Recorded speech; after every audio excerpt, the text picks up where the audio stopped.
I don't actually want to preach and spend too much time on the brothers and sisters of Christ, but I know if I don't say something about it, I'll get questions afterwards. So when we do hear mentioned a few times in scriptures that Christ, his brothers or sisters outside, it's important for us to at least have a reason of response to those who want to say that Mary had other relations, had other children outside of Christ and was not immaculate.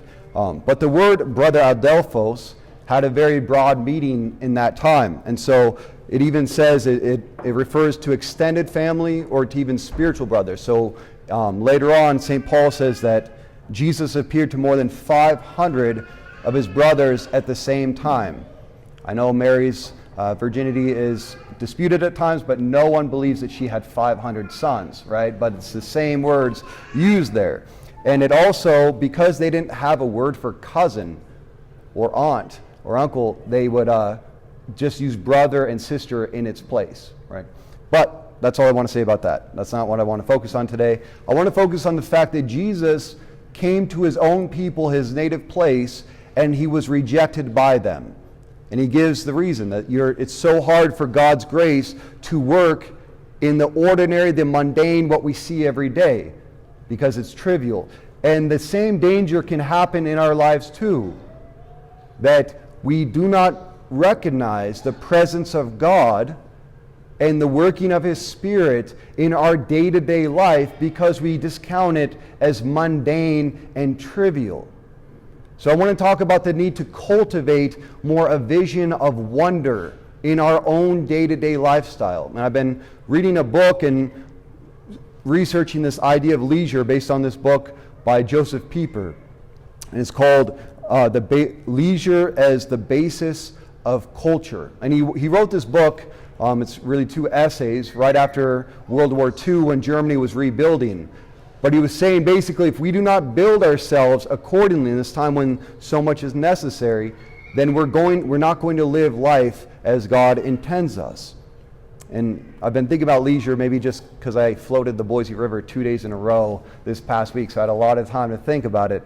And when I was doing my 8-day retreat, just got done with it last week, I've gone to monasteries, I've gone to hermitages and convents, and I've gone away a lot. This was the first time I've ever really done a full 8-day silent retreat just staying at home in my own house. And the reason I wanted to do that was because I wanted to live the rest of my year differently. If I can be silent for 8 days in my own home and be praying, then the most beautiful thing about that is ever since that happened, it's always been different, right? And the goal of our life is to live our day-to-day life differently in that sense of peace. So his thesis is that, Pieper's thesis, that culture depends on how you view leisure. Whether you're living to rest or you're resting just to get back to work. And he says that leisure is to the mind and the soul what food and work is to our body. Just as we have to work so that we could provide for our material needs, we have to take leisure in order to feed our souls. And without it, we become blinded to God in the world and in our lives. Especially in America, we tend to equate leisure with being lazy or idleness. And in contrast, the ancients, who he talks a lot about with Aristotle and Thomas Aquinas and whatnot, they saw leisure as something active. It's something that you have to pursue. And it's something that takes you beyond the merely mundane material objects of life. Because animals, all they do is they eat, they sleep, they procreate. And if we're spending all of our time working to satisfy our material needs, we're not tending to the most essential feature of what it means to be a human being, which is the dual nature of a material and spiritual. Right? And so every day, how much am I tending to my spiritual needs as a human being? And what's actually fascinating is that school itself, the word school, where we go to teach and to learn, it's taken from the Greek word schola and the Latin word skolo, and that actually means school. Leisure is schola, is skolo. So it's something that you have to learn to procreate in one's life, essentially meaning how to be receptive to God's presence. There's that saying, If the devil can't make you bad, he'll do what? If the devil can't make you bad, he'll make you busy. Because if he can distract you and just make you think that every single day is about my material needs and going to work and taking care of items at home and whatever to keep the family going, we forget about God. Therefore, we forget about our final end. I thought this was actually really interesting that, that's why the Sabbath rest is so important, which we'll be helping to foster by moving our Saturday vigil mass to Sundays from now on, right? To protect the Sabbath. When Pope Benedict talks about this, when God took Israel out of Egypt, before he set them free, what was the reason he told them they had to leave? Just for one day. He wasn't originally going to break them out of Egypt. But he did that because Moses would not allow them to go into the desert to worship. They'd become enslaved to their work and to their world. And so God said, let my people go into the desert to offer worship. It wasn't even to set them free. And it was only after Pharaoh refused to allow them to have that time for worship of God, to remember their final end in Him, that's when God had to take them away from there completely. Karl Marx, when he wrote, co-authored the Communist Manifesto, he said, communism begins where atheism begins. And one of the first things that the communists did in Russia, in order to get the people to stop thinking about God, to stop living for anything beyond this world, is they changed from a 7-day calendar to a 5-day. It was Monday through Friday. Every single day was work. There was no idea of a rest. There was no idea of worship. But we can also see that kind of crouching into our own culture, right? Where, just how many people always talk about how they have to keep working on the weekends?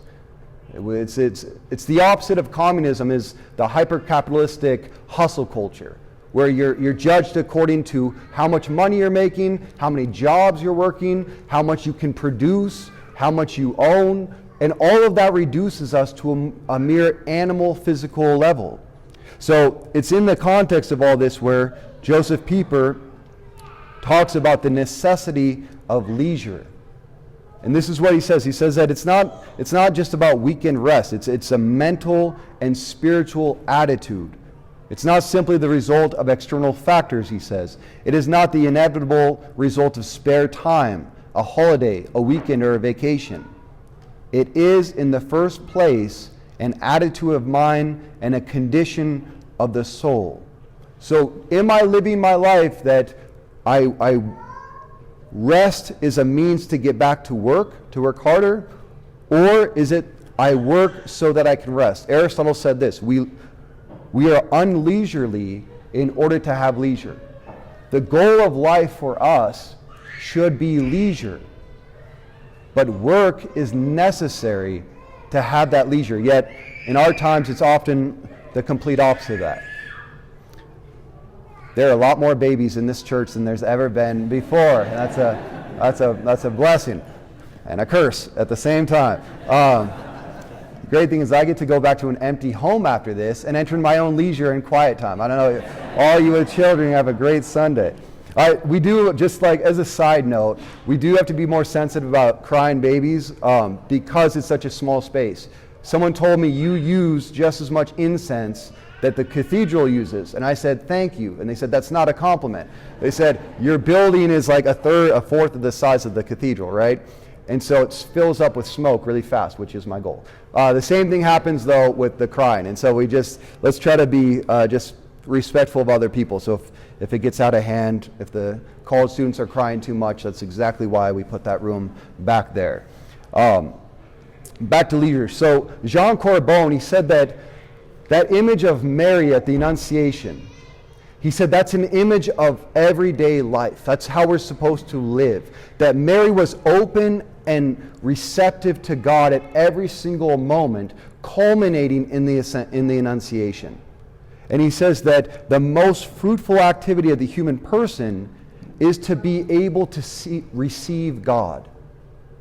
To open ourselves up to receive him every single day of our life. And that's why Pieper says that the highest act of man is divine worship.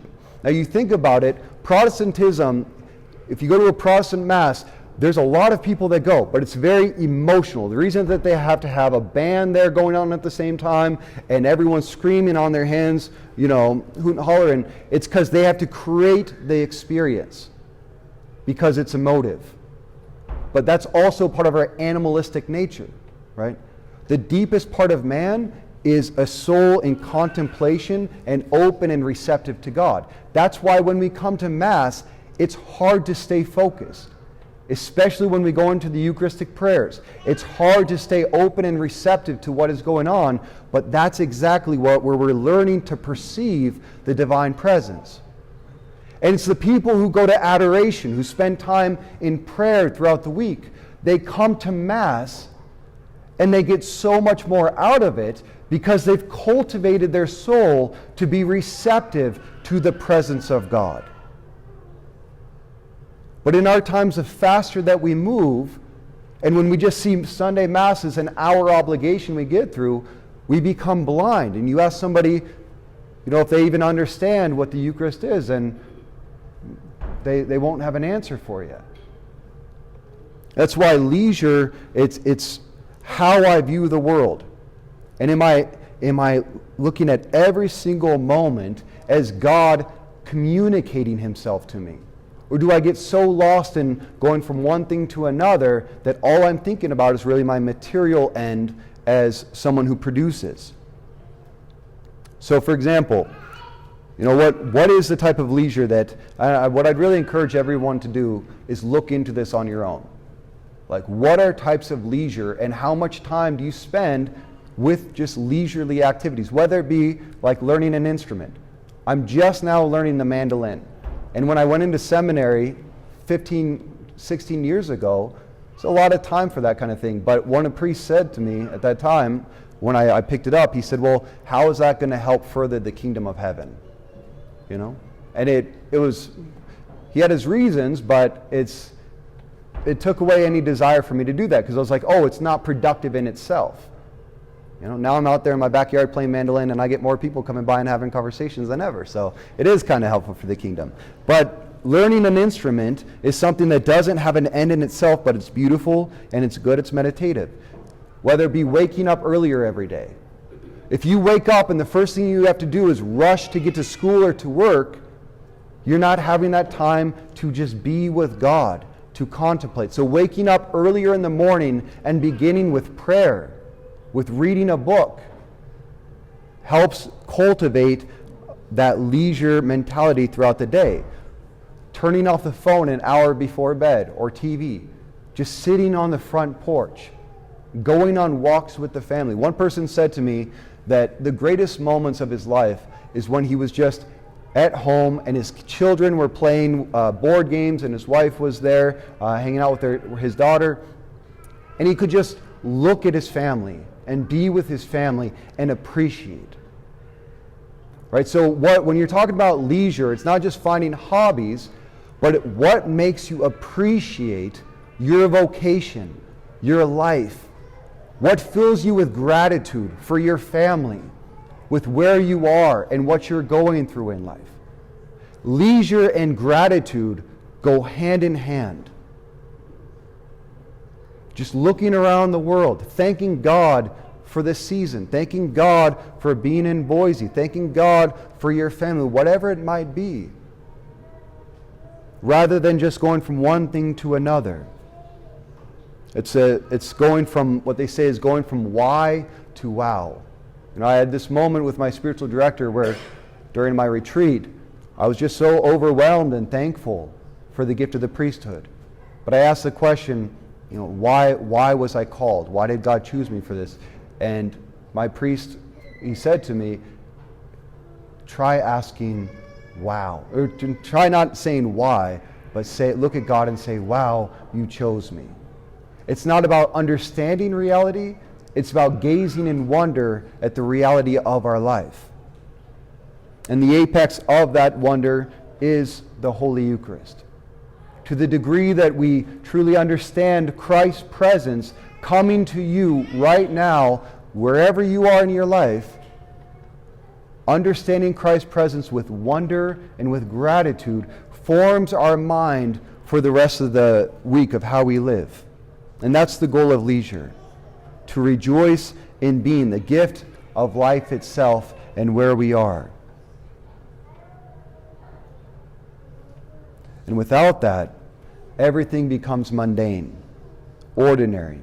And we too, like those in Nazareth, can look at our life and we can become blind to God's presence, all the different ways He wants to come through us in faith, if only we're open to recognize it and to receive it, which is the goal of leisure.